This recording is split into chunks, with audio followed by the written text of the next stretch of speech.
जय श्या राम प्रेमी भक्तों, हरि भक्तों को मेरा प्रणाम। प्रेमी भक्तों, काफ़ी भक्त ऐसे हैं जो कि सोहम मंत्र में भेद अंतर नहीं जान पा रहे। काफ़ी को कहते हैं कि सोहम है या सोहंग है या फिर सोह है। ये मंत्र आखिरकार है क्या? तीनों में कुछ अंतर है या फिर एक ही है? तो प्रेमी भक्तों, आप ये एक चीज़ ध्यान रख लीजिए कि ये सोहम है या सोहंग है या सोहा है, ये आपको स्वयं को पता करना पड़ेगा। अर्थात कहने का तात्पर्य ये है कि ये इस मंत्र को अगर आपको जानना है तो आपको इसको निरंतर जपना पड़ेगा और इसको महसूस करना पड़ेगा, इसको पहचानना पड़ेगा। आपको इसका भेद आपको स्वयं को ढूंढना पड़ेगा और आप जब भेद इसका जान जाएंगे तो आपके सम्मुख स्वयं परमात्मा प्रकट होंगे। अर्थात प्रेमी भक्तों, कहने का तात्पर्य यह है कि जब व्यक्ति सोहम मंत्र अपने गुरु द्वारा दिया हुआ जो भी गुरु मंत्र है, ये गुरु सोहम मंत्र उसका ध्यान करता है, जाप करता है, उसका एक जगह बैठ के स्थायी एक ऐसे वातावरण में बैठ के जाप करता है जहाँ पर शोरगुल कम होता है, शोरगुल या फिर होता ही नहीं या फिर उस समय किया जाता है। अर्थात ये ब्रह्म मुहूर्त में उठ के किया जाता है तो सबसे उत्तम है। जब आप करके देखिए, आप उस वातावरण में करके देखेंगे तो आपको सिर्फ किसी की आवाज़ नहीं सुनाई देगी, आपके शरीर में केवल एक सबसे पहले श्वास की आपकी आवाज़ सुनाई देगी, फिर बाद में आपकी धड़कन की आवाज़ भी सुनाई देगी, आपको आपकी आंतरिक आवाज़ आपके अगर आप जो ध्यान की अवस्था में, आप इस गुरु नाम की अवस्था में अभी जैसे शुरुआती दौर है तो आपको काफ़ी चीज़ें जानने को मिलेगी। ये मान के चलिए कि आपको आपने क्या बाहरी दुनिया तो काफ़ी देखी हुई, जान पहचान भी कर दी, मगर अंतर नहीं देख पाते काफ़ी लोग कि अब मेरे अंदर क्या है।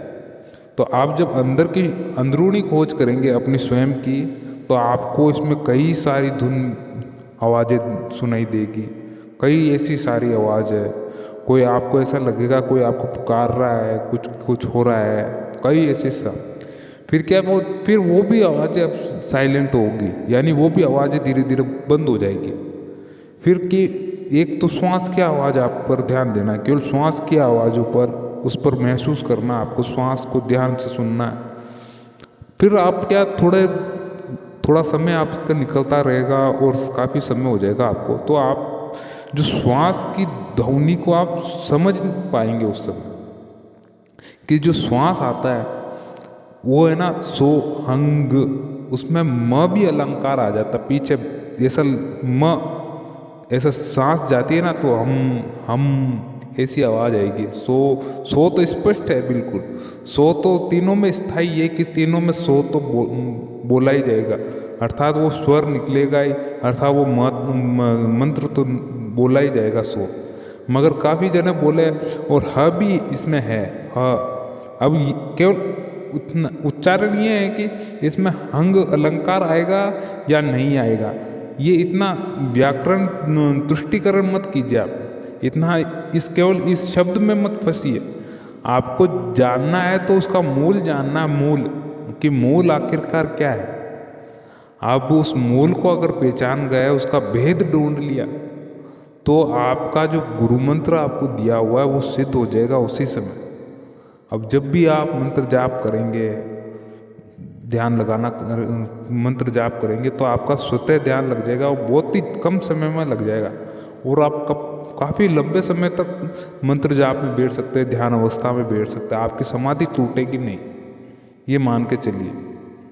अब सोहम मंत्र तो देखिए है तो एक ही, ये अलग अलग नहीं है। अब अब जब कोई कहेगा कि सर मेरे पास तो सो ह की आवाज़ आ रही है, कोई कहेगा सो हंग की आवाज़ आ रही है, ये आपको स्वयं को महसूस करना पड़ेगा।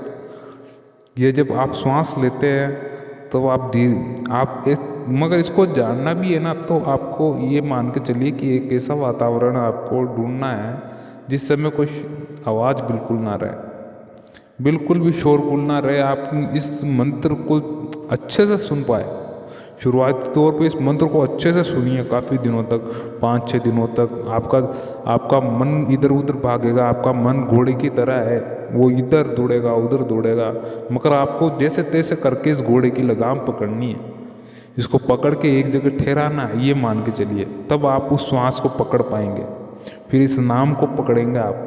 इस नाम को पकड़ने के बाद पश्चात जो आपको इससे कुछ सीखने को मिलेगा, इससे कुछ जानने को मिलेगा, वो आप अपना आप धीरे धीरे, क्योंकि परमात्मा क्या, अगर आप परमात्मा के राह पे चलते हैं, उसे ढूंढने के लिए निकलते हैं ना, तो आपको कम से कम 99 दरवाजे बंद मिलेंगे, 99, और केवल एक दरवाज़ा खुला रहेगा, तो वो स्वयं परमात्मा का दरवाज़ा होगा। ये मान के, ये मानव जीवन का सत्य है कि आप जब कुछ चीज़ खोजने, कुछ बड़ा करने, कुछ संघर्ष करने निकलते हैं, कुछ लक्ष्य प्राप्ति, तो आपको हर दरवाजे बंद मिलेंगे, कि हर दरवाजे मान के चलिए केवल एक ही रास्ता होगा, जो प्रभु का दरवाज़ा होगा, वो जो वो स्वयं खुला रखता है अपने भक्तों के लिए, ये मान के चले।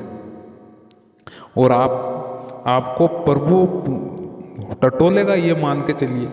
अगर इस राह पे निकलते तो आपको इतना टटोल के देखेगा कि भक्त मेरी भक्ति के लायक भी है या नहीं है, क्योंकि आप इतिहास उठा के देख लिए काफ़ी साधु संतों का, जो संत रविदास जी, कबीरदास जी, रामानंदचार्य जी, शंकराचार्य जी, मीराबाई, ऐसे काफ़ी संत हैं, इन्होंने इनके मानव जीवन में इतना संघर्ष किया है। आप उठा के देख लीजिए इनका इतिहास क्या है।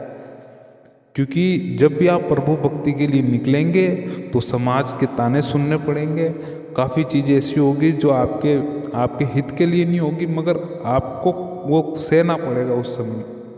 मगर प्रभु आपको आपके लिए हर समय आपके साथ खड़ा रहेगा, ये मान के चलिए। आपको हर समय सपोर्ट करेगा। हर कार्य में आप असफल होते रहेंगे तो ये मान के चलिए एक अंदरूनी आवाज़ आपकी आएगी कि एक बार और मैं इस कार्य को करके देख लेता हूँ। बस वो परमेश्वर की अंतर आवाज़ होती है, क्योंकि वो आपको है ना बार बार कहता रहता है कि बेटा मैं तेरे साथ हूँ, तू बस कोशिश करता रहे और ये जरूर होगा कोई भी कार्य। इस सोहम मंत्र का भेद जान लीजिए आप। अगर इसका भेद आपने जान लिया तो आपको स्वतः परमात्मा प्रकट होगा। स्वतः आपको ये निरंतर चलता है अपने मन, ये प्राण जाप है, निरंतर चलने वाला मंत्र है। आपको प्रभु को कहीं भटकने की जरूरत नहीं है। आप सोचे कि आप वहाँ चले जाए, उनके दर्शन कर लें। देखो परमात्मा आपको है ना ऐसे भौतिकी से ऐसे ढूंढोगे ना कि उस स्थल पे जाकर ढूंढ लेता हूँ, आपकी हाँ ख्वाहिशें जरूर पूरी हो जाएगी। आपकी कोई घरेलू व्यवसायिक कुछ गृहस्थी से जुड़ी ख्वाहिशें होगी, वो तो ज़रूर पूर्ण होगी, ये तो मान के चलिए। मांगते हैं मन्नत, कुछ भी मांगते पूर्ण हो, मगर आप अगर उसको ढूंढने निकलेंगे तो वो आपको बाहर नहीं मिलेगा। आप ढूंढोगे, मैं हर चीज़ में ढूंढूँ, हाँ मिल तो अपन कहते तो है कि हाँ कण कण में भगवान है, स्वतः है तो तभी आप में है, मुझ में है। आप में जो मुझ में श्वास, जो मुझ में प्राण है, वो आप में भी है, तो सब में है, ये तो मान के चलिए। मगर वो भीतर है, उसको भीतर खोजिए। जितना उसको अब खोजे कैसे कि अंदर खोदिए। आप खोदेंगे जैसे कि कोई कुआं खोदते हैं, कोई बोरवेल खोदते हैं, काफ़ी गहराई तो खोदते हैं। कोई भक्त किस बोरवेल में क्या होता है कि पानी है ना 100 फीट में ही निकल जाता है, 50 फीट में ही पानी निकल जाए। और कोई बोरवेल होता है जो 600, 700, 800 फीट खोदने के बाद पानी निकलता है। फिर क्या होता है, इतनी गहराई के बाद खोदने के बाद भी उसमें थोड़ा खारा पानी निकलता है, फिर बाद में थोड़ा मीठा आता है। अर्थात ये भक्तों की एक थोड़ी प्रवृत्ति होती है कि जो मंजे हुए भक्त है ना, एकदम मंजे, जो शुरू से ही परमात्मा भक्ति में लीन है, तो क्या होता है कि वो थोड़ा सा ध्यान करते हैं, ध्यान लग जाता है और प्रभु उनको मिलने का आसार बहुत ज़्यादा होते हैं। और कुछ भक्त ऐसे हैं कि उनको लंबा समय लगता है, वो परमात्मा मिलता है। तो उसमें क्या ऐसे भक्त होते हैं तो क्या उनके भक्त की पहली तो क्या खराब चीज़ें भी निकलती रहती, जैसे भक्ति मार्ग में धीरे धीरे उनके खराब चीज़ें जितनी भी है वो सब निकलती रहेगी, और इधर से आपके जितनी भी अशुद्धियाँ हैं वो मिटती रहेगी, और इधर परमात्मा आपके दर्शन दे देंगे। तो प्रेमी भक्तों, आप सत्य को जानो, सोहम मंत्र सोहंग मंत्र को सो, तीनों एक ही है। आप स्वयं के अंदर जानोगे तो आपको पता चलेगा। ये वीडियो आपको कैसा लगा जरूर कमेंट करके बताएं। प्रेमी मित्रों, मिलते हैं अगले वीडियो में। जय श्री राम।